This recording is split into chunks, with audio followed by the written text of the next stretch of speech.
So, who is this video for? If you're someone who recently moved to the US, it's for you. If you're someone who don't have any educational background from the US or work experience from the US, this video is for you because that was the exact same situation I was in.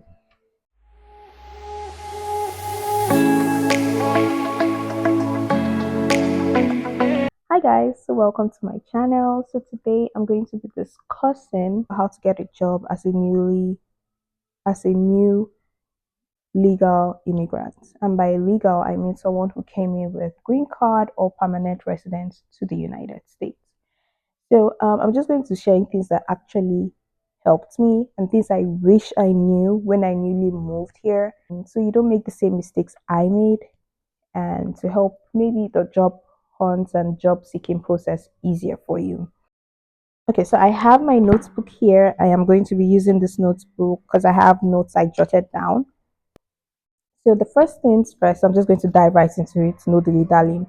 Um, you need to update your CV or your resume, and I feel like CV and resume. I'm going to make a separate video for it, just deeply explaining how you should write your CV because how we do our CV or our resume back in Nigeria is not the same way that it should be here. So going to go into details exactly on how that should be. However, you need to update your CV. And in a nutshell, your CV, just summing it, should show where you worked, what you did, right? The results that it got, and then the value that added to where you worked, so to speak.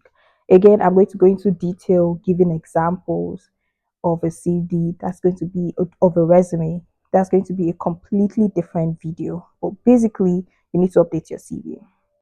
The second thing you need to do is update your LinkedIn. Like if you don't have a LinkedIn, open one immediately. Update your LinkedIn because a lot of recruiters and HRs are seeking candidates, job candidates through LinkedIn. So it's one of the easiest and quickest way you could get a job or get called in for an interview is through your LinkedIn. Now, the updating your LinkedIn again is going to be the video I'll attach to my CV video. However, to sum it up, your LinkedIn, if someone should come to your page on LinkedIn, they should be able to see if you're a right fit for them or not. So if your LinkedIn is all over the place, more than likely they'll gloss over you.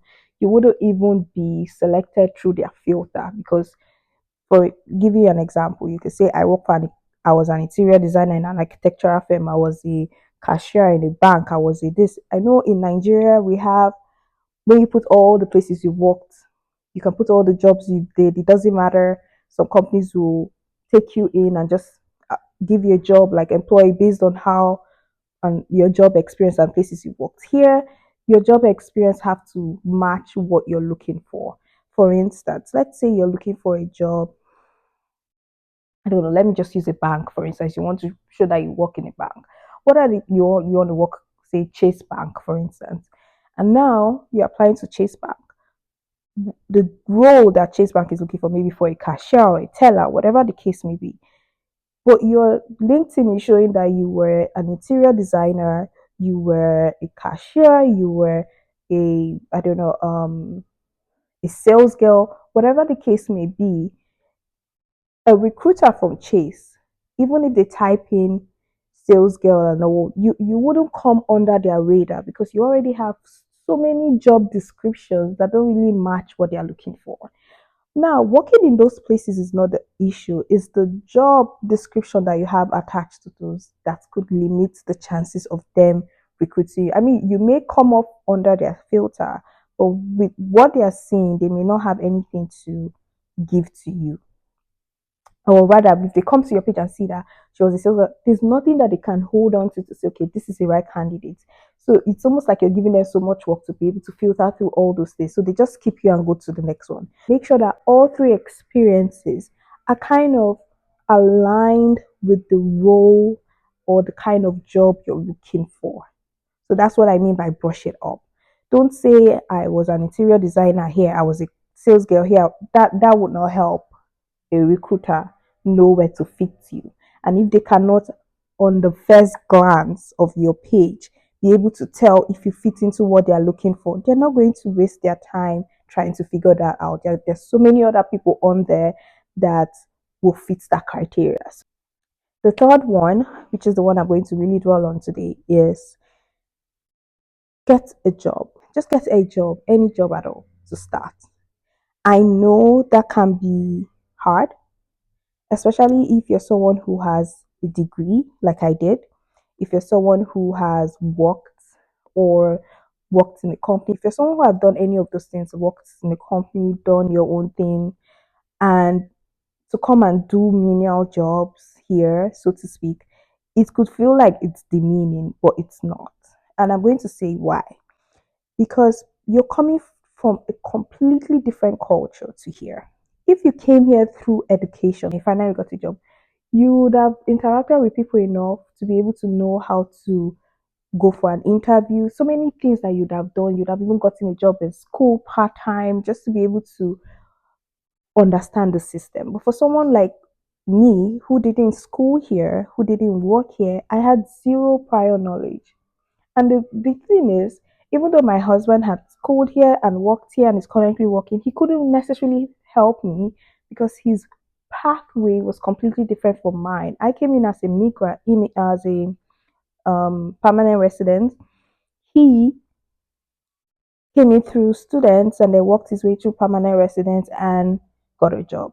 So no matter the advice he gives me, we're not on the same pathway because he has schooling, work experience, and all those things to back him through here. I had none. So I was basically struggling. I'll say for the first 2 years, I really struggled to land a job. And the reason was because I thought maybe with my experience from Nigeria and all those things, I will quickly land a corporate job. That didn't work. Now, some people are lucky they quickly land one, good for you. But that's not the case for a lot of people. And the one thing I want to say is the one way you can combat that is get a job. Now, luckily, my husband had a career already. He was already a pilot, he was fine. So I didn't necessarily need the job to support my family. I just needed a job to be able to gain experience. So the first job I worked for was in Publix. I'm going to put it in here, insert a picture somewhere here. And I worked in Publix for a year and 3 months. And I did that was because I wanted to immerse myself in the culture. I needed to understand the people I'll be dealing with, interacting with. Who are they? How are they? I'm coming from Nigeria. The way we act and behave in Nigeria is completely different from the way we, the Americans act. Like the old saying, when in Rome, behave like the Roman. You cannot now act the same way you act in Nigeria and come here and act the same way in the US. The culture is different, you know. So you're no longer in Nigeria. How will you know how an American acts? Don't come in with the mindset of what you see on the media. That's another topic I'm going to go into, but not now. Don't come in with that mindset because the media does not portray exactly how a culture is. So you need to immerse yourself in culture. And one of the best ways I've realized to be able to understand people's culture is in service. Immerse yourself in the service industry, like working in a grocery store or working as a secretary, like being the first person that people see and meet. Work in those situations where not where you're serving people or paying attention to their needs or things like that. It helps you understand, okay, maybe this is how these people are, maybe this is not. You'll be able to learn certain things. There's so many things you will have to unlearn, but there's so many things you will learn in the process. And in doing so, you cannot quickly learn it in the corporate world. In fact, looking back, I'm glad I didn't immediately get a job in the corporate sector and I had to start by working in Publix because I would have burnt out in the corporate sector because I'll be so new. A lot of all these things will be overwhelming to me because I really would not understand who these people are, right? So I'm glad I started there and then moved up. Now I work in corporate America. Luckily, I've been working in my corporate job now for a little bit over a year and it's been good. I've been promoted twice. So it's been really good. But then to get there, I needed to start somewhere. And that's why I'm coming to you. When you're dedicated in what you're doing, no matter what it is, do it with all your heart. Things will eventually turn out well for you. So yeah, do that menial job. That one that you're looking at, that one that you're seeing hiring now, that one that you're doing, if it's Starbucks, if it's McDonald's, do it and do it wholeheartedly. Don't think because you do it, you may not get this job. That's wrong. I work in a financial firm, and my job before that was Publix. So it really does not matter the kind of job you did. It's just what you learn from that job and how you can apply it to your new job. So you need to take away whatever mindsets you have when you're entering the workforce. You need to take it away, like the racist mindset of people are going to be racist or look down on you.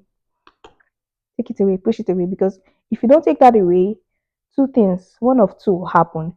You're either going to come in too brass and harsh and be very defensive, or you are going to be timid and insecure. You don't want one of that in the workplace. I remember my manager the other day was like, Amaka, you're one of the most confident people I know, like, and you're the one with the least experience in this field. And I smiled. I was like, oh, thank you. And deep down, like with Nigerians, we have the say Nigerian they carry us. Like I genuinely do not believe that I cannot do something, especially if that thing people are already doing it. Like, oh, I die there. I will learn it, relearn it, even if it will take me 3 times the effort it will take you. I will learn it, and I'll put my foot down and my head down and home. I will ask that stupid question. See that question that people are shy to ask. I'm the one. I will ask it. We're having a meeting and people are like, "Ah, should I ask? Should I will ask that question because I want to know. I want to improve myself. So don't be that person that will be hiding. Don't. And most times, I work in a field now where I work full time from home. Most times when I'm working, we're always the only way you're talking to your team members is through the Teams meeting where your camera. My camera is always on. Oh. Do not be that person that is constantly having their camera off. They're not necessarily participating. Participate. Now, participate is not in the sense that way you're constantly in people's faces. Participate is like asking questions. If you're curious, you don't understand something, speak up. I ask. If I don't understand what you're saying, I say, but I thought this was this. I'm very, very, I speak up boldly, but not in a way where I'm like, I'm better than you kind of thing. Because I'm genuinely curious and I want to work better and serve you better. So I ask good questions. My camera is always on. I am always put together. Another thing you notice when you come here is that people here can be very laid back when it comes to office settings, how they dress. Don't be that person. Don't be. I am always put together. Always put together, look clean, look decent. I don't care. But even if I'm coming on camera and it's a video call, it's a conference meeting, I will look good. My lipstick will be there, my makeup will be there, my face, everything. My camera is on. Be that person. Because guess what? When you're constantly participating in company events, participating in meetings, participating when it's time for a promotion, when it's time for recognition, you will be recognized. Your effort will be seen. Don't hide behind, oh, I'm not from here. Oh, I don't speak. I don't speak. I don't even pretend to speak American. I don't. In fact, what I even hear most times is clients is, your English is so good. I said, yeah, we speak English in Nigeria.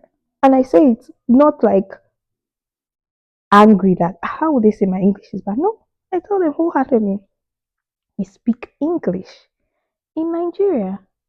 And they're like, really? Yes. Use that opportunity to educate people about where you're from that they don't even know where you're from. Change that mindset that people will have about you. Don't be shy. I don't want to talk before they'll say, before, don't. That's not who we are. That's not who we are. I speak very correct Nigerian English and I've been promoted twice in my job. So don't be that person at all. Be your most authentic self. So yeah, that brings me to the end of this video. I don't know if this helped. I know this video may be a little bit all over the place, but these are the things that have helped me get my job. And things that have helped me in my current job. Yeah, so I hope this video is helpful. If there are any specific videos you guys want me to talk about pertaining to immigrating here without having a work experience here or school educational experience here, let me know. I'll be more than happy to dive into it and explain further. However, for now, this is what I have. I will also do a deep dive into the LinkedIn and the resume one because I feel like that's very, very important to start with. But for now, that's it. So thank you guys for watching. I really appreciate, and I hope this was very helpful to anyone out there. Okay. Until next time, or probably next week. Bye.